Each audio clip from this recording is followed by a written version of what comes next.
नमस्कार आदाब, मैं हूं फराज चौधरी। जो महाराष्ट्र के पालगढ़ में असामाजिक और आंखें खोल देने वाली एक और मॉब लिंचिंग का केस सामने आया है, जिसमें दो साधुओं की भीड़ ने मार मार कर हत्या कर दी।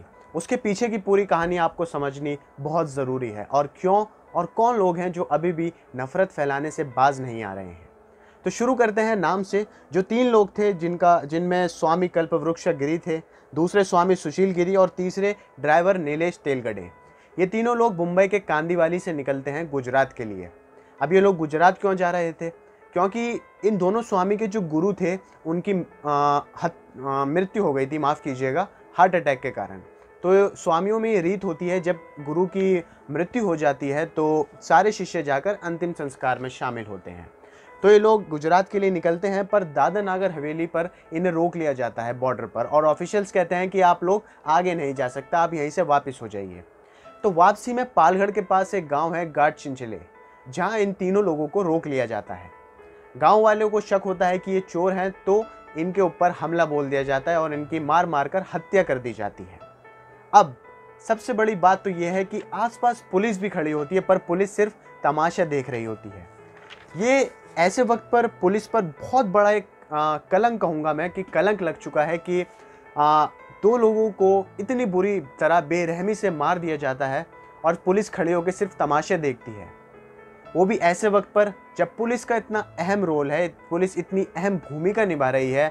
कोरोना से जब हमारा पूरा देश लड़ रहा है, पुलिस की इतनी जगह तारीफ भी हो रही है, और ऐसे वक्त पर ऐसी घटनाओं का सामने आना पुलिस फोर्स के लिए, पूरी पुलिस फोर्स के लिए एक बहुत शर्मनाक है।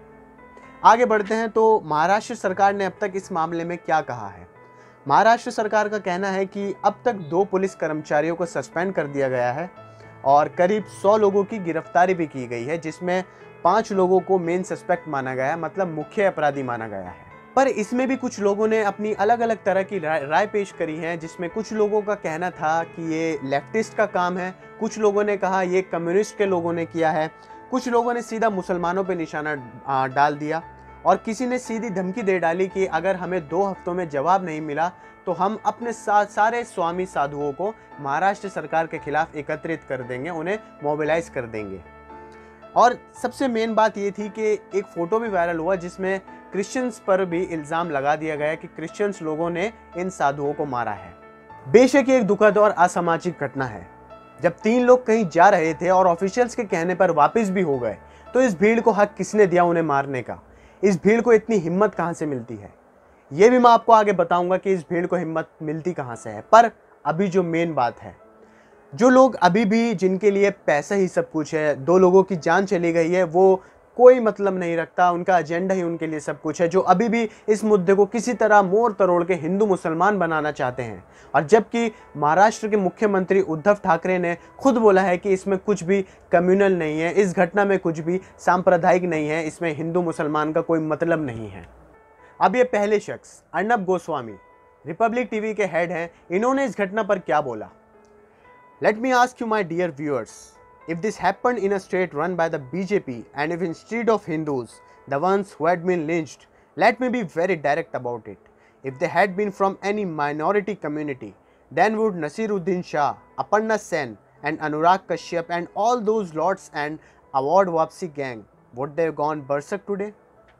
इनका सीधे तौर पर कहना है कि अगर ऐसा कोई राज्य होता जहां बीजेपी की सरकार होती और किसी भी माइनॉरिटी कम्युनिटी, आप समझ जाइए किस की तरफ इशारा कर रहे हैं, अगर उस कम्युनिटी से कोई किसी इंसान की लिंचिंग हो जाती, तो क्या जब भी तमाम तरह के लोग चुप रहते?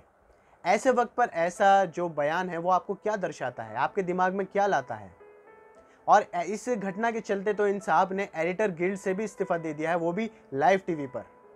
अब छोड़िए, आगे बढ़ते हैं। दूसरे शख्स संबित पात्रा, ये बहुत जाने माने एक्टर, पॉलिटिशियन हैं, जो कि भाजपा के स्पोक्स पर्सन भी हैं, और इनका ट्वीट आपकी स्क्रीन पर। महाराष्ट्र के पालघर में 2 संत और उनके ड्राइवर को बड़े ही बेरहमी से लिंचिंग कर मौत के घाट उतार दिया गया। ये घटना वीरवार की है। आज तक सारे लिबरल्स पूरी तरह से खामोश हैं। कोई लोकतंत्र या संविधान की दुहाई नहीं दे रहा है। देंगे भी क्यों? ये तो संतों की मृत्यु हुई है, कौन पूछता है संतों को? कौन पूछता है संतों को? जी हाँ संबित पात्रा साहब, बहुत अच्छी बात करी है आपने। अब आप इन्हें देखिए, इनका नाम है ऋचा पांडे मिश्रा। पहले आप वुमेन विंग की चीफ थी, उसके बाद पार्टी छोड़ के भाजपा ज्वाइन कर ली। अब इनका ट्वीट क्या आता है आप देखिए। भारतवर्ष में साधु संतों सन्यासियों पर अत्याचार हो रहा है और हिंदू चुप है। मार शोएब मार, बोलने वालों को सेक्युलर कुछ नहीं कहेंगे। मैडम आपसे एक सवाल पूछना चाहता हूँ, आप हिंदुओं से क्या बुलवाना चाहती हैं? आप चाहती हैं कि दिल्ली दंगे दोबारा से दोहराए जाएं? आप चाहती हैं कि भारत के किसी भी राज्य में आग लग जाए दोबारा? और जबकि इस पालगढ़ की पूरी घटना में कहीं भी हिंदू मुसलमान का एंगल साबित नहीं हो पाया है। पर एक बहुत बड़ा इत्तेफाक होता है। ये सारे ट्वीट्स जब आते हैं जब माननीय प्रधानमंत्री जी का ये ट्वीट आता है।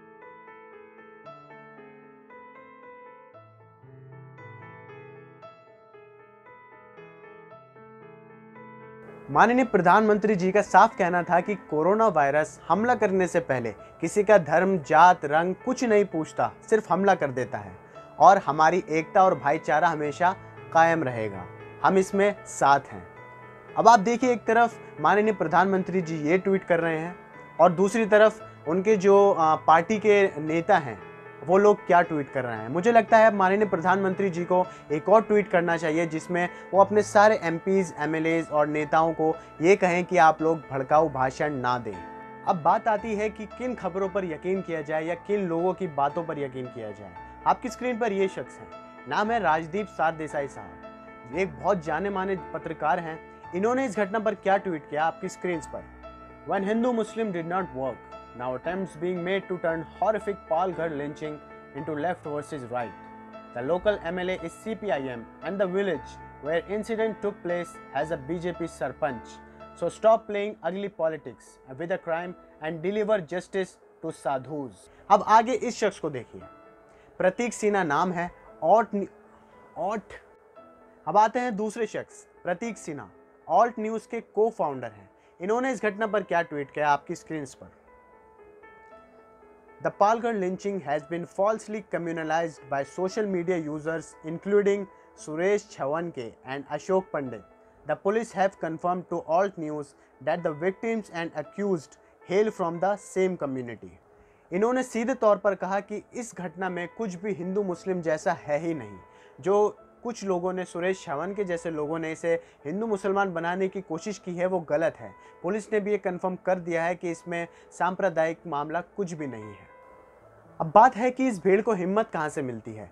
जो बेस है, जो लेवल तैयार किया गया है मॉब लिंचिंग का कुछ लोगों द्वारा, कुछ संस्थाओं द्वारा, फिर चाहे उसमें पहलू खान हो, तबरेज हो या उन्नाव में दलितों पर हमला हो, ये आज उसी का फल है जो आज साधुओं पर भी हमला हुआ है। अब अंत में मैं ये फैसला आप लोगों पर छोड़ रहा हूँ, आपको किस रास्ते पर जाना है। एक रास्ता वो है जहाँ सच्चाई दिखाई जाती है, या दूसरा रास्ता वो है जहाँ सिर्फ नफरत और एजेंडा फैलाए जाते हैं।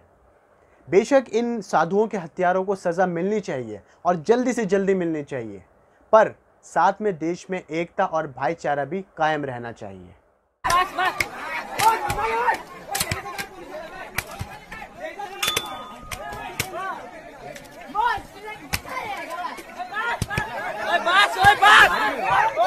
अंत में आप लोगों से एक रिक्वेस्ट है कि खबर को लाइक कर दीजिए और ज़्यादा से ज़्यादा लोगों में शेयर कर दीजिए। हमारे चैनल इंडिया फायर न्यूज़ को सब्सक्राइब कीजिए और बेल आइकन का बटन ज़रूर दबा दें ताकि हम जब भी कोई वीडियो डालें तो आप तक सबसे पहले नोटिफिकेशन आए। नमस्कार।